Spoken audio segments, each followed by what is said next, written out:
சங்கிலி கருப்பசாமி கட்டுக்கதைகளும் உண்மையும். ஒரு பெரிய மலைப்பகுதி. அந்த மலைப்பகுதியையொட்டிய வனத்தினுள் அந்த கிராமம் இருந்தது. கிராமத்து எல்லையில் 100 வருடங்களுக்கும் மேலாக கேட்பாரற்று ஒரு பாழடைந்த கோவில். காய்ந்த இலைகளும் படர்ந்த கொடிகளும் அடர்ந்த புதர்களும் அந்த கோவிலை சூழ்ந்திருந்தன. யாருமே அங்கே வருவது இல்லை. அதற்கு காரணம் அந்த கோவிலுக்கு இருந்த சாபம்தான். 100 வருடங்களுக்கு முன் ஒரு கொடிய மலையாள மாந்திரீகன் அந்த கோவிலின் மூலவரான கருப்பனை சங்கிலியால் கட்டிப்பூட்டி கோவில் முழுதும் ஆயிரக்கணக்கான வெட்டறிவாள்களை குத்தி வைத்திருந்தான். அந்த அறிவாள்களைத் தாண்டி யாராவது சென்றால் அடுத்த நொடியே மாயமாய் மறைந்து விடுவார்கள். அவர்கள் எங்கே போனார்கள், என்ன ஆனார்கள் என்பது யாருக்குமே தெரியாது. இந்த அமானுஷ்யத்துக்கு காரணம் கோவிலில் கடும் கோபத்துடன் அடைபட்டிருந்த சங்கிலி கருப்பன். இந்த கிராமத்தில் யாராவது காணாமல் போனால் மக்கள் தேடுவதே இல்லை. இது சங்கிலி கருப்பனோட வேலைதான் என்று சொல்லிவிட்டு காணாமல் போனவர்களுக்கு அஞ்சலி செலுத்த ஆரம்பித்து விடுவார்கள். அப்படிப்பட்ட ஒரு கிராமத்தில் ஒரு நாள் வேலாயி அழுது கொண்டே தன் தந்தையின் வீட்டிற்கு வந்தாள். என்னம்மா, என்ன ஆச்சு? மாமனாரு கூட சண்டையா?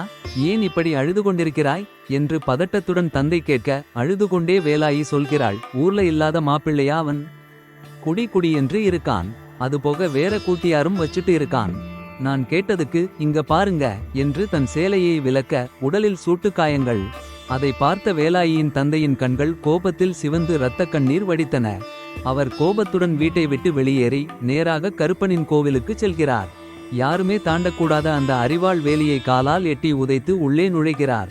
கருப்பனின் சந்நிதி முன் நின்று, ஐயா கருப்பா, என் தாத்தா பாட்டன் பூட்டன் காலத்திலிருந்தே நீதான் என் குலதெய்வம்.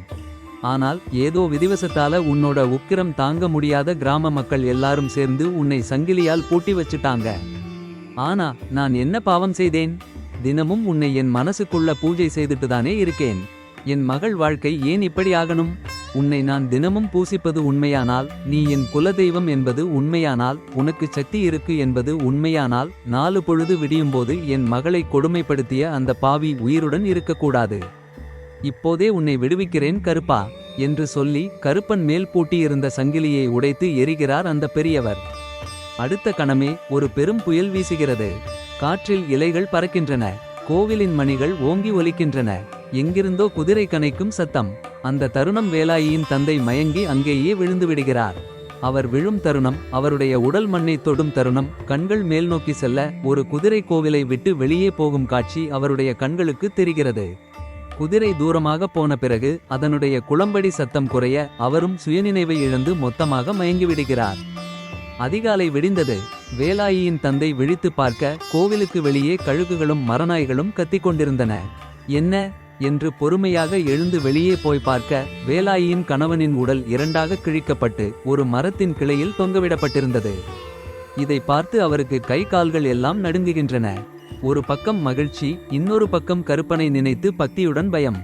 அப்போது பின்னாலிருந்து குரல் கேட்கிறது. வேலாயிக்காக நீ எந்த கவலையும் படாதே, நான் தொடங்கிவிட்டேன். கருப்பன் துணையாக இருக்க. இதை கேட்டு அந்த பெரியவர் பயத்துடன் சந்நிதிக்குள் திரும்பி பார்க்க புகை சூழ்ந்திருந்த அந்த சந்நிதியில் கொஞ்சம் கொஞ்சமாக புகை விலக ஒரு கருப்பு உருவம். கையில் மாபெரும் அரிவாள், பிதுங்கிய கண்கள், முரட்டு மீசை, அகன்ற மார்பு, தலையில் பெரிய கொண்டை. கருப்பன் வந்துவிட்டான், திரும்பி வந்துவிட்டான். தன் அகன்ற தோள்களை விரித்து ஆக்ரோஷமான சிரிப்பு சிரித்தார் சங்கிலி கருப்பசாமி. இந்த காட்சியை கண்ட வேலாயியின் தந்தை, கருப்பையா என்று சொல்லி அந்த இடத்திலேயே சாஷ்டாங்கமாக கண்ணீருடன் விழுந்து வணங்குகிறார். உண்மையான வரலாறு. இப்போது நாம் கண்டது சங்கிலி கருப்பசாமியின் ஒரு புனைவு கதைதான். ஆனால் இந்த கதைக்குள் வரும் சில விஷயங்கள் முற்றிலும் உண்மையானவை. உண்மையில் இந்த கருப்பசாமி என்ற ஒரு தெய்வம் ஒரு காலத்தில் உண்மையாகவே வாழ்ந்த மனிதர் என்று சொன்னால் உங்களால் நம்ப முடியுமா? ஆம், இந்த பதிவில் நம்ம ஊர் காவல் தெய்வம் கருப்பசாமியின் உண்மைக் கதை என்ன, அதில் ஒளிந்திருக்கும் ரகசியங்கள் என்ன என்றுதான் பார்க்கப் போகிறோம். புராணக் கதைகளில் கருப்பசாமி. முதலில் புராணங்களில் வரும் கருப்பசுவாமியின் கதைகளை பார்க்கலாம். கதை 1. மகிழி என்ற அரக்கி ஒரு ஆணுக்கும் இன்னொரு ஆணுக்கும் பிறக்கும் குழந்தையால்தான் தனக்கு மரணம் நிகழ வேண்டும் என்று வரம் வாங்கி இருந்தாள்.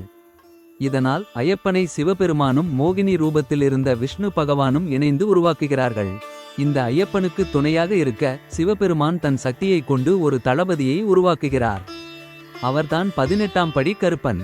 கதை 2. ராமாயணத்தில் சீதை அக்னி பிரவேசம் செய்த பிறகு அயோத்திக்கு வரும்போது மக்கள் தவறாக பேசுவதால் நிறைமாத கர்ப்பிணியாக இருந்த சீதையை ராமர் காட்டிற்குள் விட்டுவிடுகிறார். அங்கே வால்மீகி முனிவரின் ஆசிரமத்தில் தங்கியிருக்கும் சீதைக்கு லவன் என்ற மகன் பிறக்கிறான். ஒருநாள் சீதை காட்டுக்குள் சென்றபோது வால்மீகி முனிவர் லவனை காணாமல் திணறி தன் சக்தியால் லவன் போன்ற ஒரு சிறுவனை உருவாக்குகிறார். சீதை திரும்பி வந்தபோது லவனும் அவளுக்கு பின்னால் வந்துவிடுகிறான்.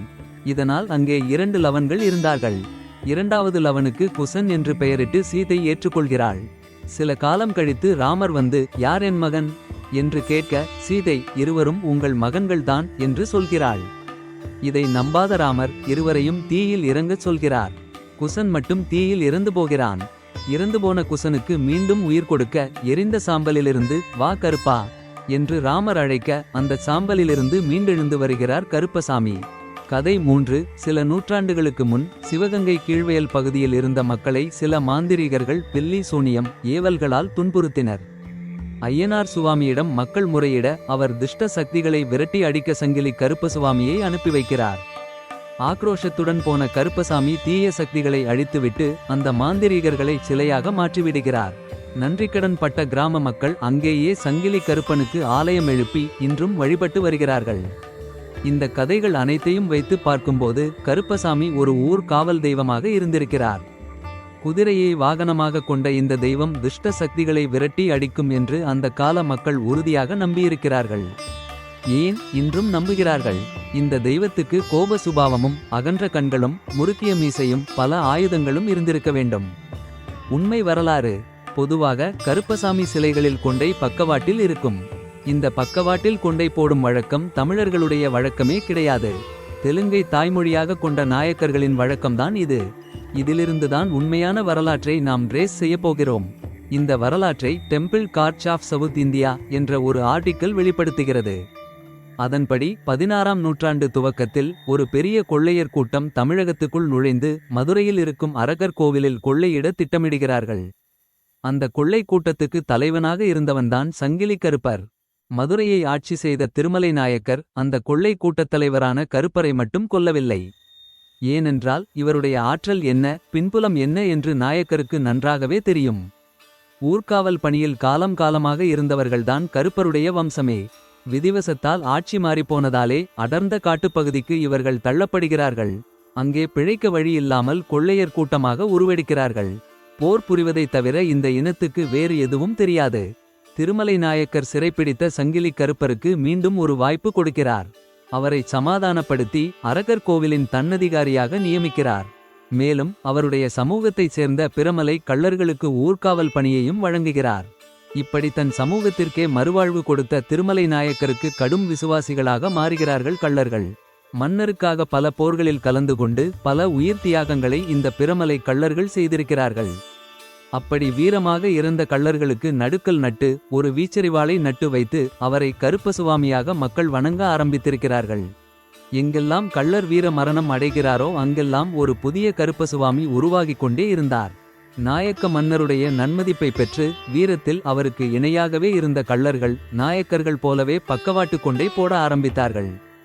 அதுதான் நாம் இப்போது இருக்கும் கருப்பசாமி சிலைகளிலும் பார்க்க முடிகிறது. ஊர்காவல் எல்லை காவல் பணியில் இருந்த இந்த பிரமலை கள்ளர்களை நாட்டு மக்கள் தெய்வத்திற்கு இணையாகவே பார்த்தார்கள். ஏனென்றால் அவர்கள் எல்லையில் பாதுகாப்பாக இரவில் எல்லாம் நின்றால்தான் மக்கள் வீட்டிற்குள் நிம்மதியாக தூங்க முடியும். இப்படிப்பட்ட வீரம் செறிந்த போராளிகளான கள்ளர்களுக்கு மிகப்பெரிய பேரழிவாக வந்தவர்கள்தான் பிரிட்டிஷார். திருமலை நாயக்கருடைய செல்வாக்கு எல்லாம் குறைந்து பிரிட்டிஷாரின் ஆதிக்கம் அதிகரிக்கிறபோது கள்ளர்கள் மொத்தமாக சேர்ந்து எதிர்த்து சண்டையிடுகிறார்கள். அந்த சண்டையில் 1767ஆம் வருடம் கிட்டத்தட்ட 5000 கள்ளர்களை ஒரே நாளில் பிரிட்டிஷார் கொன்று குவிக்கிறார்கள். எந்த பிரச்சனை இருந்தாலும் கருப்பன் பார்த்து கொள்வான், எல்லா பிரச்சனைகளையும் கள்ளர்கள் கவனித்துக் கொள்வார்கள் என்று நம்பியிருந்த மதுரை மக்களுக்கு இது மாபெரும் இடியாக இருந்தது.